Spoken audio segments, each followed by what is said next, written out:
All right, welcome back to Stories of the Board. We are on volume number 2. Can you believe it? Look how far we've come. Volume 2. This is amazing. So I hope you enjoyed volume 1. We went over the classic black and white original cherry spoon.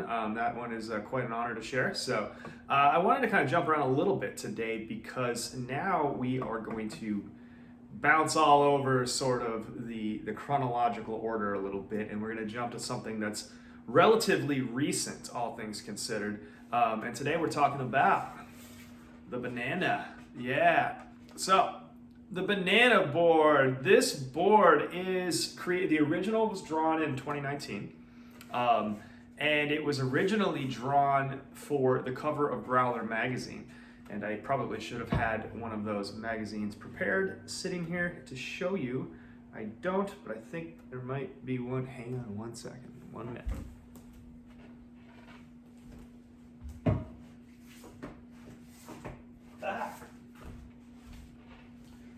Yes. So, sorry. Cover of Growler magazine. This was what year was this? April 2019. Growler magazine cover, 2019, April, so yeah, about a year ago.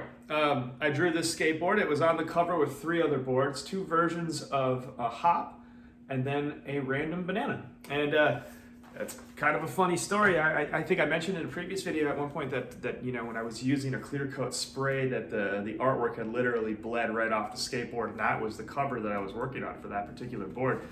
So when I redrew it, I decided to go with something that had kind of this punk rock theme that was something inspiring to me by some of the art, like an artist obviously that has been majorly influential to me over the years, and as we all know, Andy Warhol. So this is clearly a riff on Andy Warhol. That's an interesting thing to talk about with kids and stuff too, is I see a lot of students that they want to draw something that they have seen in a cartoon, a SpongeBob or something to that degree, or it's a video game character that they're a fan of. And I'm generally not, I've never been that stoked on that type of thing, but I'm not exactly one to be like, no, you can't either. Because all art, I would strongly argue that we all don't have influences. So as artists, we're constantly being influenced by different artists, different things that we see, music, whatever the case may be. The idea that somebody has had this 1000% original thought or concept, never been done, never been thought of by anyone else in 7 billion people in the whole history of the world, pretty ludicrous.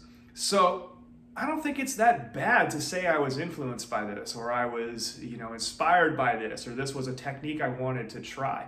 Throughout my entire career, I have always kind of drawn in different techniques and tried different styles. For example, I spent a lot of time, painting like Pollock, and then I spent time really inspired by certain graffiti writers and different genres and things like that to kind of get to all of these different styles and mediums. Jean-Michel Basquiat, I think 90% of successful artists today are probably inspired by that guy.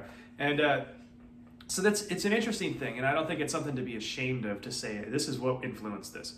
This board here, obviously, clearly influenced by Andy Warhol and the Velvet Underground album cover.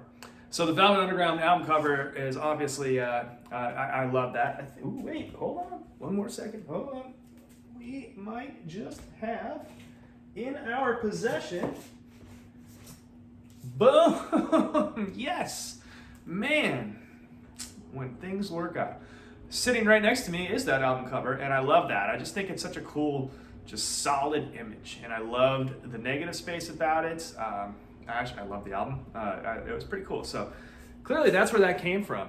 But more so than that, this was inspired by the idea I was having at a time where I'm really into cooking. I love food. I've worked in restaurants for a good chunk of my life. I bartended for 17 years. I'm a huge fan of the culinary world, and I love the culinary arts, and I love to learn about food and those types of things. And I remember it's probably 4 or 5 years ago. I took a trip to Mexico City I went down there solo and I made a list of restaurants I wanted to try, and I was just going to walk around and eat tacos out of food stands. And I went down there by myself for 6 days, and I just ate and ate and ate my way through Mexico City, and I was really inspired by the art, by the menus, even things like that. And when I came back, I kind of had this idea that I wanted to somehow incorporate this passion for the culinary world into my visual art practice. Well, that's now led into a number of different programs and platforms that I work with. But one thing that's maintained and stayed consistent is that, visually speaking, I've always wanted to create a body of work based on the culinary arts. So whether that was food or a plate, whatever the case may be, I've made several pieces now based on that, and that's really where this kind of stemmed from. And in mind with that cover, the hop obviously is an ingredient that we use in a lot of different things, and I, really wanted to put that into the cover of Growler as well, and talk about one of my other educational platforms, which is Stage Culinary.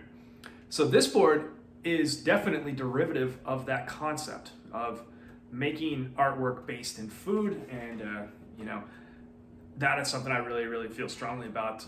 Coming up with a concept and a theme throughout is really cool. I've done a lot of different themes in my life, like skylines, obviously.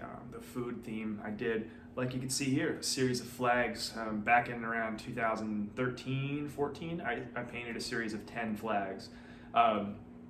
So you work in series, and you grow and you learn the further you go down one road, subject matter wise. And I think that's really important too for kids, is to kind of say, all right, I'm gonna work on a subject, and I'm gonna stick with that subject.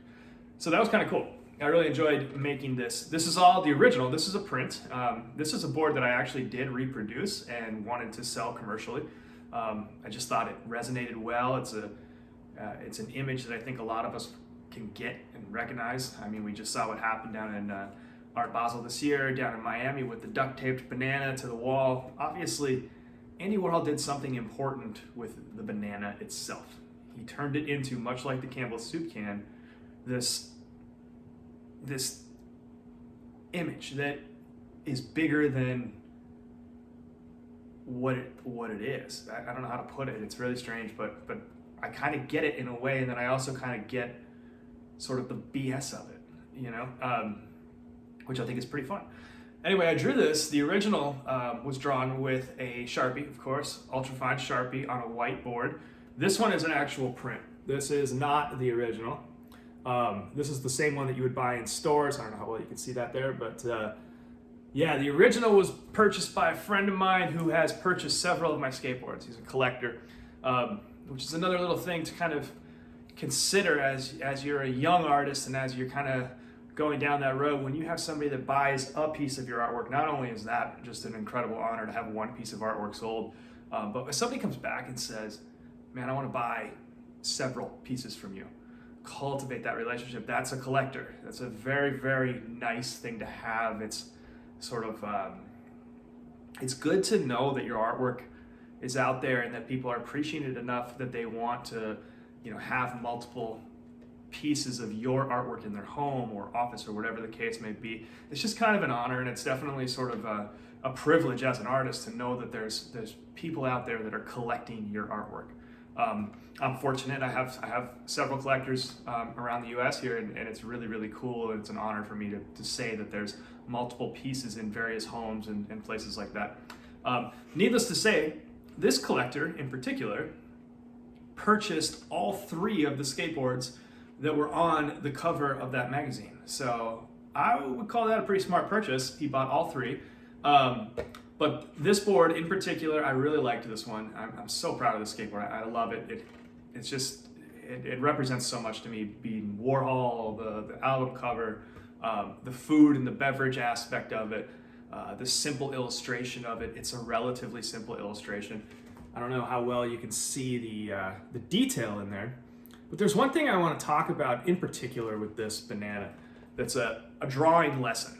And that is something that I kind of thought about really after doing this banana. It sort of occurred to me that you draw with history. And I don't know if I've necessarily ever heard an art teacher per se say something like that, but I'm sure it's been thought of. Again, very few things in this world are truly original. So But I thought of it myself the other, not too long ago when I was teaching and talking about this board in particular. And somebody asked, how did you start that? And I always talk about layers. Layer, layer, layer. It's a layering process. And it occurred to me that I started this banana, I drew it first in a light, like seafoam green. The base color of this drawing is green. And the reason for that is because a banana, as it's in its infancy, is a green fruit. It comes off the branch and the vine green. It ripens into a yellow and then eventually into a brown. So I started off with a green, and then I brought in tones of lime green and then tones of more of a true green color. Then into yellows, and then furthermore into blacks and grays and browns to get the tone and the shadow. And so it was kind of this concept of draw with history. Consider what you're drawing. What did it look like before it got to the point that you want it to be at? And does it make sense to put that into the artwork? And in this case, it really does. I think this banana would not look nearly as rich as it does had it not been started green. Draw with history. It's a really, you can go a lot of ways with something like that, but I think it's really, really important. So there you have it. I didn't really ever title this. It's just The Banana. I don't know. It was on the cover of the Growler. It's obviously inspired by the Warhol Velvet Underground album cover. You can get this board. It's on DoRadThings.net, so that's kind of cool. You could actually have this hanging in your house. But this is one of my favorite boards, all 100% Sharpie Ultrafine, and it was really, really fun to do this one. I really enjoyed it and still chuckle at at banana artwork in general. It's all kind of funny, and it's such a commentary on the contemporary art world. So draw with history, foster those collectors,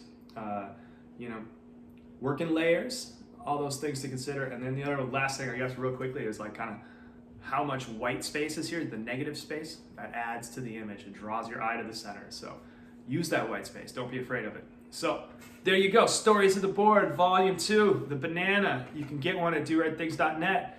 And go check out CalSurf. Support your small businesses right now, especially right now. We're all locked inside. Our businesses are struggling. It's the little guys that are going to need the most help from the community. So come see us. Come see CalSurf. Support your local businesses. Be kind to one another. Do rad things. All that other stuff. And that's a wrap. Volume 2.